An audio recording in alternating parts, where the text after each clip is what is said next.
Correction pillar, or the fourth pillar of criminal justice system. So let's start correction.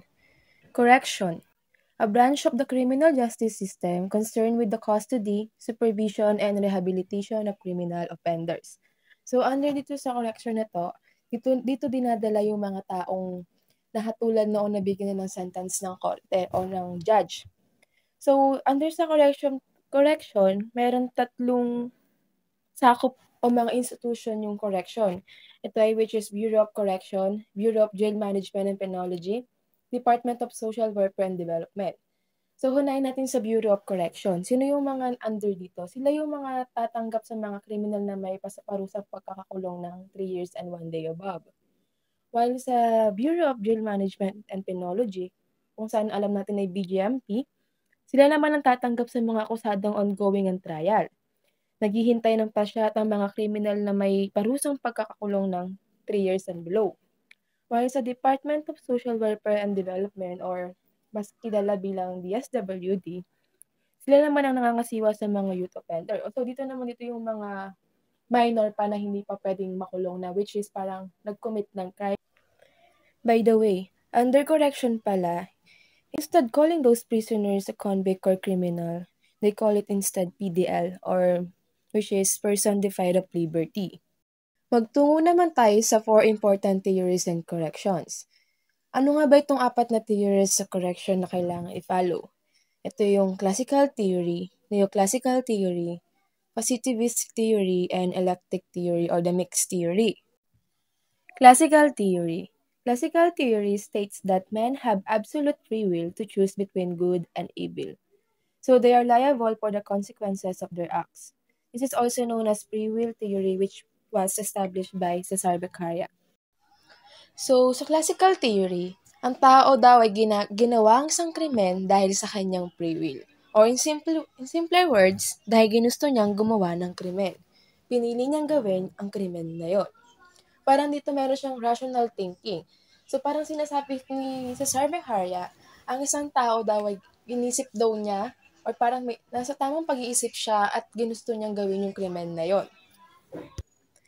From the word itself, free will, yung free will na yon sa pag-commit niya ng crime ay base sa pleasure and pain principle, which is ito yung hedonism principle.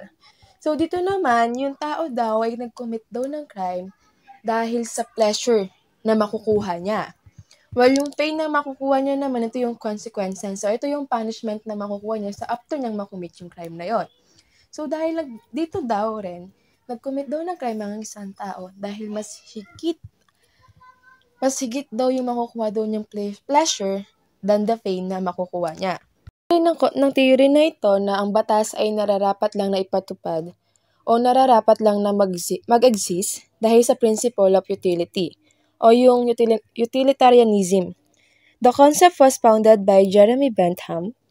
Yung utilitarianism ang sinasabi diyan, the greatest happiness for the greatest number. Ibig sabihin, kung ano yung pinaka-nagpapasaya sa karamihan o sa majority, yun ang tuturing natin na tama. Yun yung principle of theory. Yung makukuha rin natin dito sa theory na to is the purpose daw of punishment is deterrence. The root word of deterrence is deter. Ang ibig sabihin, mapigilan o pagpigil. Kaya nagkakaroon ng punishment dahil nga sa deterrence. Dito sinasabi kasi parang in-imply dito na parang pagpigil o mapigilan ng mga tao na mag-commit ng crime dahil nga sa mga punishment na maaari nilang makuha if ever na nag-commit sila. Neoclassical theory. Neoclassical theory states that since insane and minors do not know the consequences of their acts, they must not be liable for the crimes they committed. Itong neoclassical theory ay parang amendment lang ng classical theory. Parang may binago lang pero parehas lang din naman sila. Dito naman sa neoclassical theory, parang binigyan nila ng pansin na yung mga insane tsaka yung mga minor ay dapat daw exempted sa punishment because of their defective mental ability. And dahil din sa yung free will rational thinking nila, hindi nila nagagamit dahil nga sa defective mental ability nila. then therefore it is impossible for this group of people to express free will in committing a crime. Positivist theory. Positivist theory states that criminals shall be treated like patients in the hospitals instead of punishing them. This is also known as the Italian theory, which was established by Cesare Lombroso. So, Cesare Lombroso was known as father of modern criminology. So, under sa positivist theory, dito naman, parang kinocontradict nila yung classical theory na sinasabi lahat daw ng mga criminals na nagkomito ng crime ay must be treated like a patients in the hospital.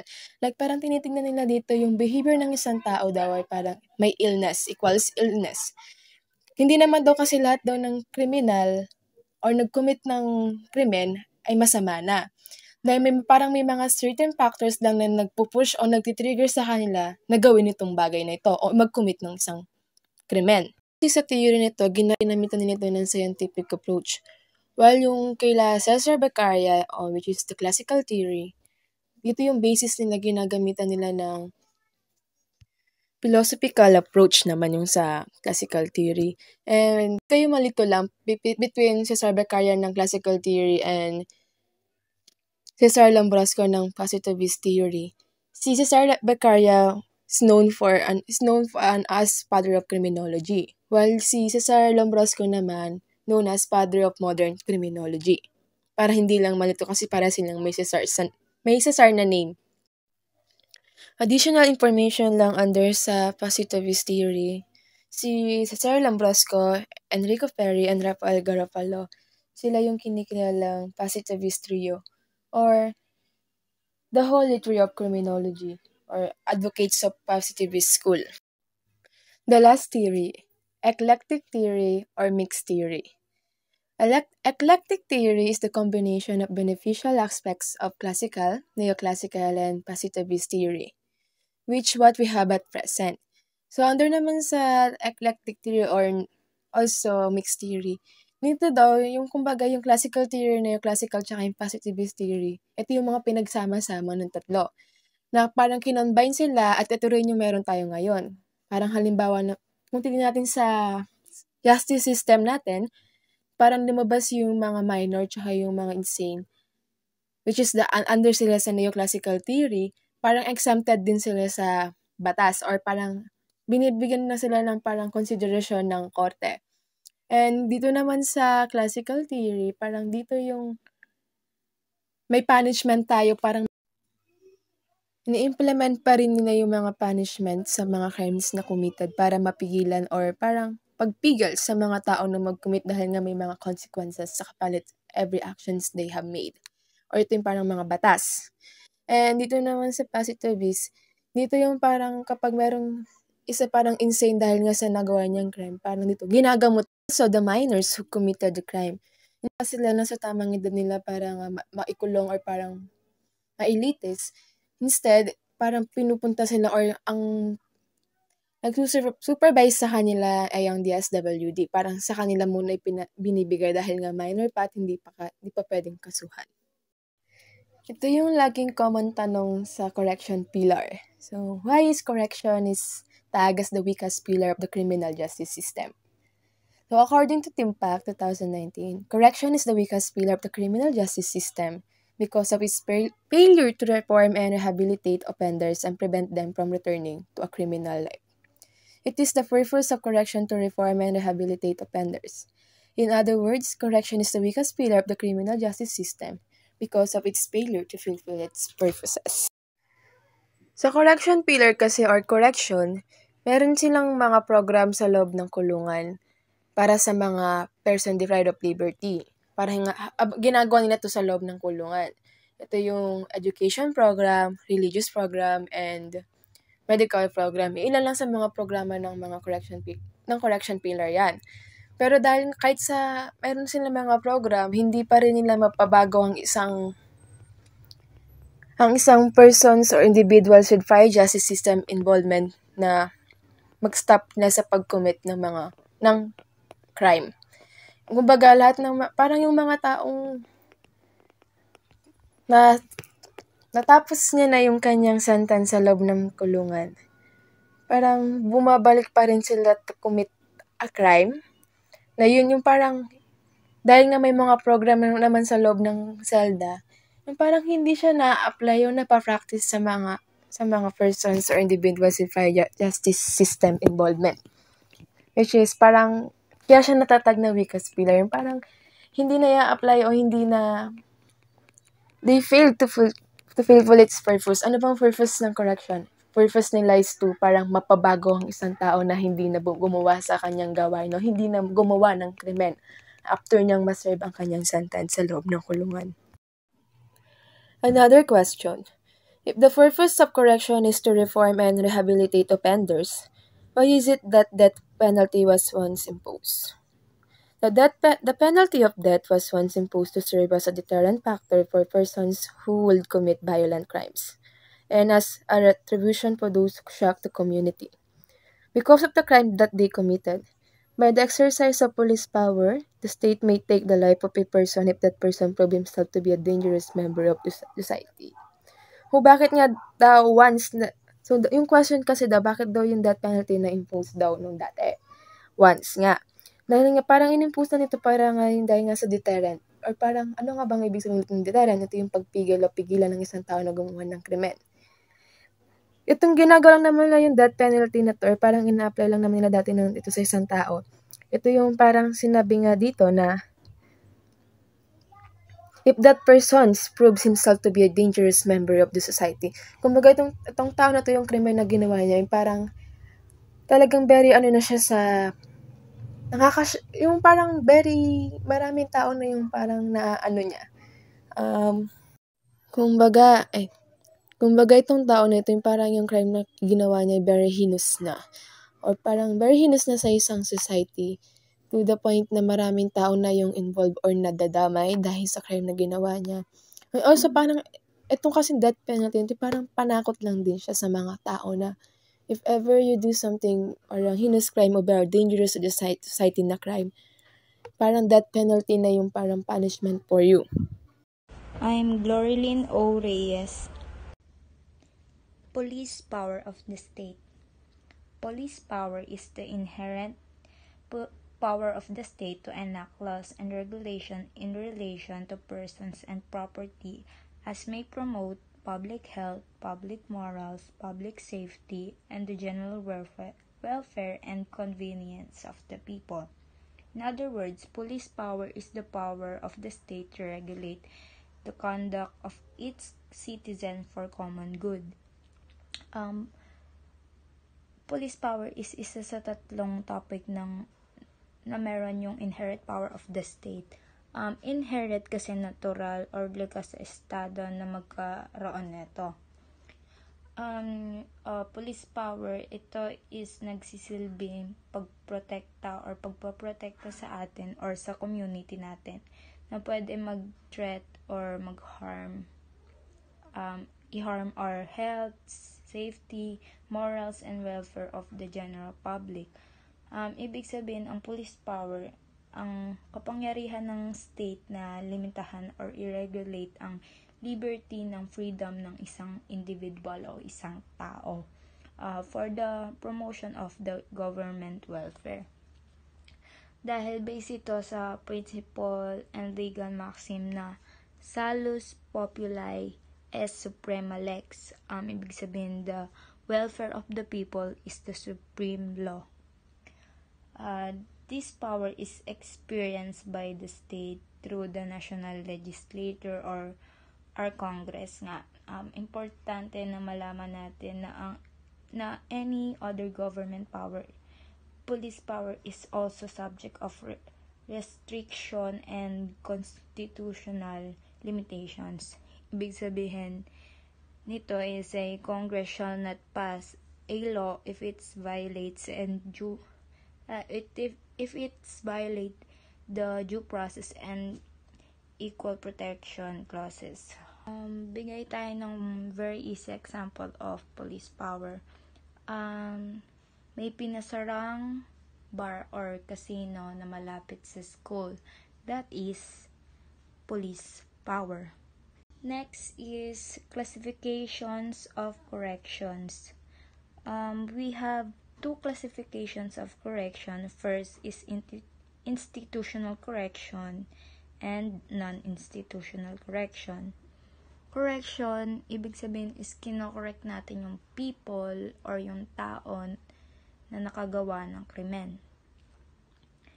Tanong, isa natin ginagawa ang pagko-correct or hinahanap yung pagbabago ng isang tao. Institutional correction, dito is nangyayari yung pagbabago sa loob ng kulungan. Sa non-institutional correction nga, kaya nga non-institutional, is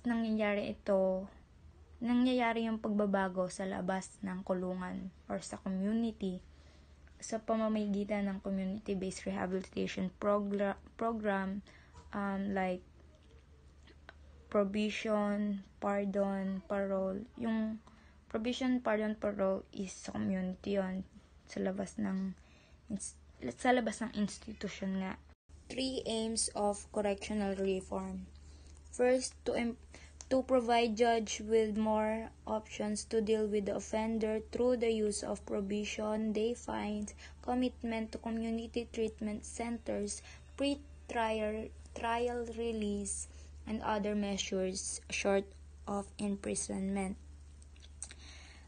Dito is maraming options si judge na ibibigay sa isang offender or when they are dealing with the offenders. Pag first time mo or first time ng offender, kapag na-meet niya yung qualification, pwede siyang mag-apply for provision, pwede maging day fine, maging commitment sa community treatment center, para magamot na lang siya sa community. Yung mga community-based correction or mga community-based na pwede makapag-heal sa taong nakagawa ng offense and other measures. So, pwede din other measures of short of imprisonment daw. Second is to improve condition in prison and jails. So first yung decongestion, kailangan dyan is they need to improve the housing. Kasi nga siksikan, marami or overpopulated na yung lugar. Lagpas-lagpas na yung capacity, and to give more effective medical facilities and services dahil nga nagkakasakit dyan or nagkakahawaan agad. And then, nagbibigay sila ng vocational training and rehabilitation program service. Kaya nga, inside may livelihood programs o kung ano man, and nakaka-earn sila ng money while nag-i-stay sila sa loob. Third, establishing an integrated correctional system that will ensure the development of a unfined philosophy of treatment, implementation of uniform standards and policies, efficient delivery of service to offenders while at the same time protecting an interest and welfare of society. Alam naman natin na ang correction system ng Pilipinas ay fragmented. Iba ang hinahawakan ng Bureau of Jail Management and Penology, which is the BJMP. Iba rin hinahawakan ng provincial jail. Pati yung Bucor or the Bureau of Correction, iba rin hinahawakan niya. But overall, when in terms of correcting and reforming yung tao or yung individual na nakomit ng crimes, there must be an integrated correction system para alam natin na iisa yung implementation, iisa yung standards and policies para mas maintindihan kung maintindihan and effective. Pati yung pagpaplano and pagde-develop para yung delivery ng services sa ating mga offender ay maging maganda at the same time we are protecting the best interest ng society. Punishment. It is the redress that the state takes against an offending member of society that usually involve pain and suffering. It is also the penalty imposed on an offender for a crime wrongdoing. Alam naman natin is punishment is for sa mga tao na commit ng crime binibigyan sila ng punishment because sa nagawa nila or sa nakomit nilang crime. Meron tayong Asian form of punishment. Alam ko yung iba dito is ginagawa pa sa ibang country. Like death penalty. Yung iba is physical torture, social degradation, banishment of exile, at marami pang iba. Here naman is early form of prison discipline like hard labor, deprivation, monotony, uniformity, mass movement, degradation, corporal punishment, isolation, or solitary confinement. Etong last is, meron tayo sa Pilipinas neto. First is imprisonment, second parole, third probation, fourth fine, and fifth, or the last one is destierro. Imprisonment is dito is pinapasok natin yung isang tao or the offender, the prisoner, sa kulungan for the purpose of protecting our community sa public, against sa criminal activities. At the same time, nire-rehabilitate natin yung prisoner by requiring them to undergo institutional treatment program. Next is parole. Is dito is after ma-release ng prisoner or matapos niya yung sentence niya in prison, gradually we are introducing him or her to free life and undergo the guidance and supervision of a parole officer. Probation is a disposition whereby a defendant, after conviction of offense, the penalty of which does not exceed ng 6 years imprisonment. It release is subject to the condition imposed by the releasing court and under the supervision of probation officer. Fine is an amount given as a composition for criminal act. And last, destierro. Sa destierro is, dito naman is pinagbabawal na yung person na nakakommit ng crime pinagbabawal na siya sa place ng or where he or she committed a crime. Pinagbabawal siya doon, is prohibited na siya na pumunta near or enter doon ng 25 km per meter. Greetings everyone, I'm Lian Bade and I will be discussing the purposes or justification of punishment. First is the retribution. The punishment should be provided by the state whose sanction is violated to afford the society or the individual the opportunity of imposing upon the offender suitable punishment as might be enforced. Offenders should be punished because they deserve it. Retribution, it is the act of giving punishment to the offender in order for the offended party to have justice. Ginagawa yung retribution or pinapatawan ng karampatang punishment yung mga taong nakakommit ng crime, or in simple words, ito yung pagbabalik sa kanila ng mga nagawa nila, which is ayon yung tinutukoy ng quote na an eye for an eye and a tooth for a tooth. So example ng retribution is, kunwari ako mismo nakakommit ako ng crime, which is sige sabihin na nating murder. Yung punishment na nakuha ko roon ay reclusion perpetua, which can last for 20 years and 1 day to 40 years life sentence. Kumbaga, dahil buhay yung kinuha ko, buhay rin ang magiging kapalit.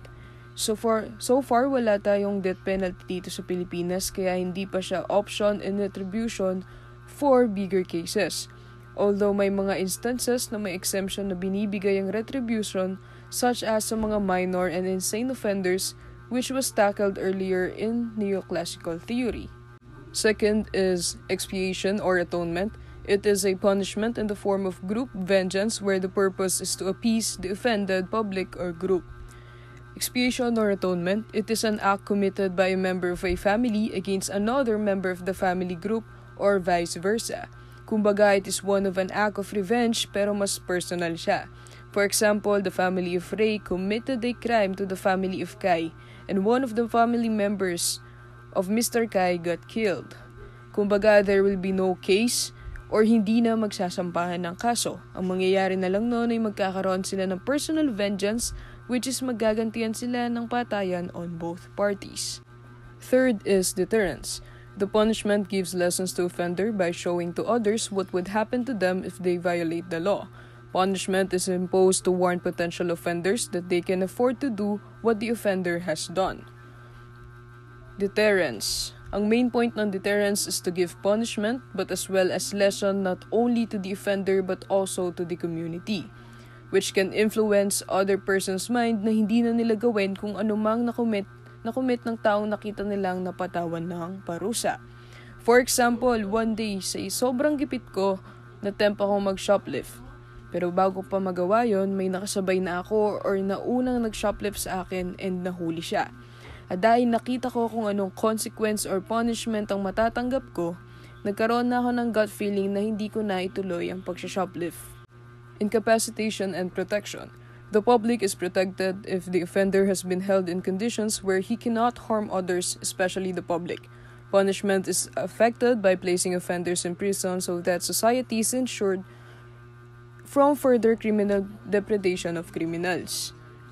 Incapacitation and protection, it is an act na ginagawa para maprotektahan ng society as well as the offenders. Ito yung nilalagay sa loob ng preso yung mga offenders to serve their given punishment sa loob, where in a way na hindi sila makakaharm pa ng ibang tao sa labas. Kumbaga, in simple term, ginagawa to para maprotektahan and ma-prevent pa yung mga further crimes na maaari nilang makumit sa ibang tao. Reformation or rehabilitation. It is the establishment of the usefulness and responsibility of the offender. Society's interests can be better served by helping the prisoner to become law-abiding citizen and productive upon his return to the community by requiring him to undergo intensive program of rehabilitation in prison. Reformation and rehabilitation, this is a very common, especially sa mga drug cases. This is an act wherein offenders were put in a facility kung saan may mga programs na tinitake nila in order for them to reform. Very common example nito is yung mga drug cases kung saan nilalagay sila sa mga rehabilitation facilities for months. Nagtitake ng seminar and programs kung papaano and anong dapat nilang gawin para maiwasan nilang bumalik sa pagdadrugs after ng rehabilitation nila. Now we move on to the next topic, which is the forms of punishment from ancient to contemporary. First is the capital punishment. It is death by means of burning at stake, hanging, garroting, stoning, drowning, crucifixion, quartering, flaying, boiling, Spanish donkey, brazen bull, fed to animals, breaking the wheel, beheading, and other forms of medieval executions.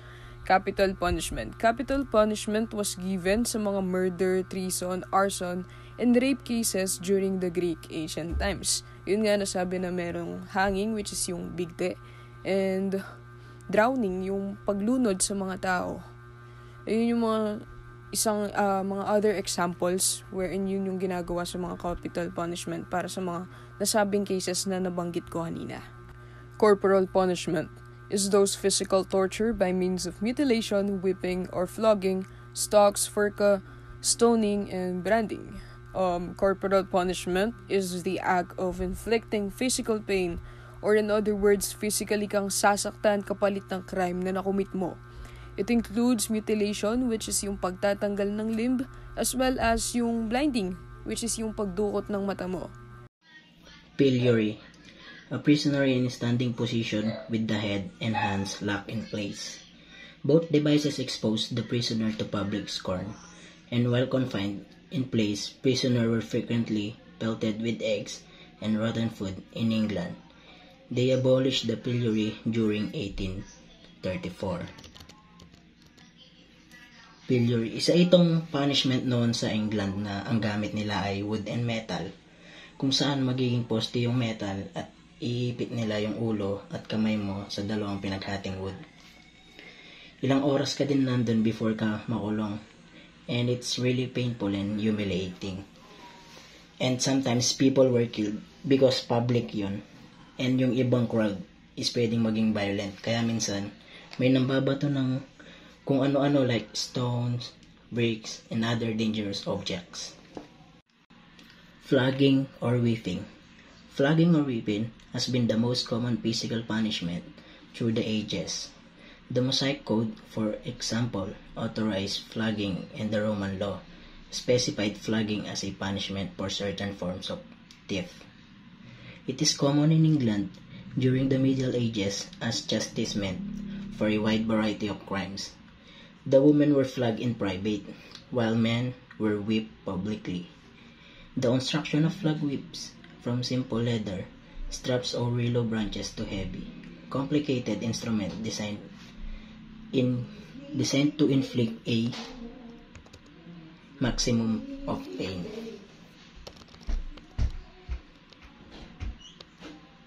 Yung flag or whipping ay ginagamit siyang most commonly punishment pag may punishment noon. Isang palo na ibinibigay gamit ang isang latig or pamalo na may suntok sa kaniniwang nakadirekta sa likod ng tao. Ito ay ipinataw bilang isang uri ng judicial na parusa at bilang isang paraan ng pagpapanitili ng mga disiplina para sa personal militar, sa mga bilangguan at mga pribadong tahanan. Cat o nine tails. Cat o nine tails, traditional form of whip consisting of 9 knotted cords fastened to a wooden handle. Cat got its name from the marks it left on the body, which were like the scratches of a cat. Yung cat o nine tails naman is commonly shortened to the cat. It's a type of multi-tailed wheel or frill. It's inoriginate siya as an physical punishment para sa mga Royal Navy and British Army, and as a judicial punishment in Britain and some other countries. Isa itong form ng several corporal punishment. Madalas itong ginagamit usually sa mga reserved for the most serious offenses, though occasionally used more indiscriminately by some captains. Russian knot. Russian knot is the cruel form of whip. Their knot was made of leather strips fitted with fish hook. When the prisoner was whipped, the hooks would dig into the body, ripping away the proverbial pound of flesh with each stroke. A true whipping with the knot could result in death from blood loss. This kind of punishment survived in 20th century. Yung Russian knot, para lang din siyang cat o nine tails. Yung pinagkaiba lang nila, yung Russian knot is consisting number of dried and hardened tongues of rawhide interwoven with wires. That wires of being hooked and sharpened that they tore the flesh was even more painfully and deadly. So, nakakamatay talaga siya. dahil pwede kang mawalan ng dugo. Maubusan ka ng dugo. Furka, B-shaped yoke worn around the neck and where the outstretched arms to a beak were tied to. Yung furka naman, instrument ng punishment that had 2 prongs to which the arms of the offender were tied. Para siyang pati na kahoy na nakatali doon. Ito ang example kung paano gamitin yung punishment, like the story of Roman Emperor Valentinian. He was so angry with senator that he ordered him to be stripped naked and tied to a forca. The senator was beaten to rods until he died. So, tinali siya ng nakahubad, tapos pinagpapalo siya hanggang sa mamatay. In England naman, purga was used another word name for gallows. For example, in the 14th century, a man named John de la Pole was sentenced to be hung on forca for stealing a ship. Kaya naman nahang Kaya naman nahang si John de la Pole dahil sa pagnakaw ng ship. Ganun siya gamitin. Paulo E. Servicio. The early punishment was considered synonymous with slavery. Those punished even had their head shaved, indicating the mark of the slave. In forced labor, they will perform hand labor in the great public works, working in the mines or galleys, or building the public works planned by the government and collecting human waste from door to door. Yung Paulo E. Servicio was ipinatupad ang Paulo E. Servicio noong 1580. Ito ay nagtagal ng higit ng 250 na taon. Yung Paulo E. Servicio was practiced employed by Spanish colonizers sa mahigit na 250 years that ni-required nila yung mga Pilipino na mag-forced labor. So, yung mga lalaki na edad na 16 to 60 years old for 40-day periods. Lahat ng nagtatrabaho, pwede silang ilagay sa kahit anong project na pwede silang ilagay sa kahit anong project na kung anong gustong ipagawa ng mga Spanish, kahit na hazardous or unhealthy conditions, kahit nakakatakot, ganyan. Civil virtue or civil death. Extensive use in Roman days, the offender property was confiscated in the name of the state, that his wife declared a widow, meaning she is eligible to remarry to society, the criminal in effect dead. Yung penal servitude or civil death naman is loss of certain of rights. If nakakumit ang isang tao ng serious crime, mawawalan siya ng mga certain rights, like they could not own property, make contracts, or even sue someone in court. Pero hindi na siya ginagamit ngayon because it is still important to go in legal concept to understand. What is mutilation? Refers to the deliberate causing of significant harm or injury to a physical component, frequently leading to deformity, disability, or loss of function. This phrase is frequently used in relation to violent crimes or acts of self-harm that result in bodily harm or modification. Mutilization may take place as kind of self-expression, as a result of mental illness, as a ritual of cultural practice, or as a kind of punishment. Since the physical and psychological impacts frequently necessitate medical attention, it is widely viewed as a major violation of human rights. Banishment or exile. Banishment usually describes the official removal of person as a penalty for their behavior from a certain location or jurisdiction.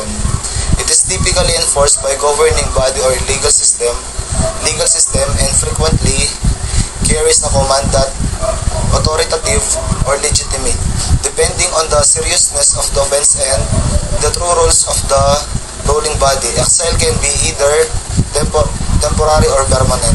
Exile is the state of being forced to leave one's home or nation, frequently as a result of social injunction, political persecution, or worries for one's personal safety. Exile can happen for a number of reasons and may not always entail a formal legal process, in contrast to banishment, which is usually enforced as a punishment by a governmental power. Exile can be placed on oneself or imposed by outside forces like persecution, war, or conflict. Number 3, jail. A prison, sometimes known as a detention center, is an institution in which people are kept after being convicted of a crime or while awaiting trial.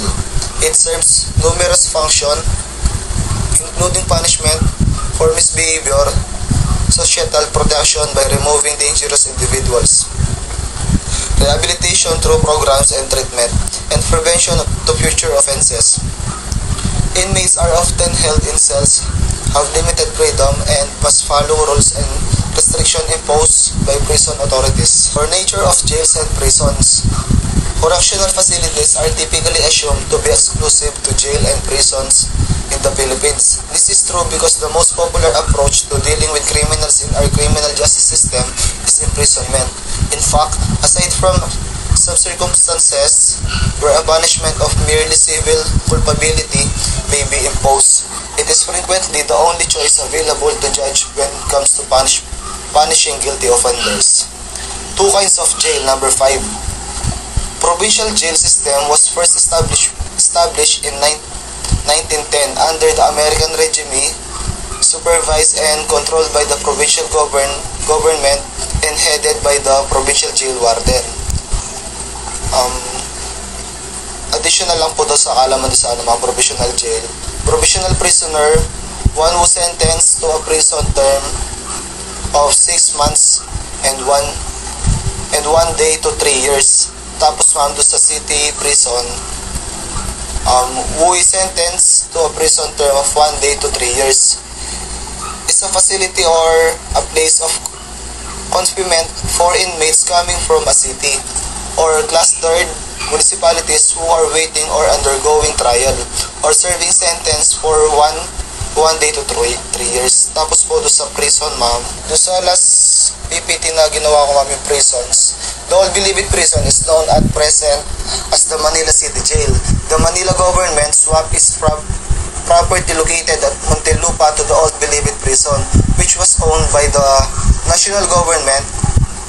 By virtue of swapping the two properties, the Old Bilibid Prison is now owned by the Manila government, where it was later named as the Manila City Jail, and the lot of in Muntinlupa is now owned by the national government. The national government built the new Bilibid Prison instead a lot of Muntinlupa. Tapos ito yung additional ko ma'am.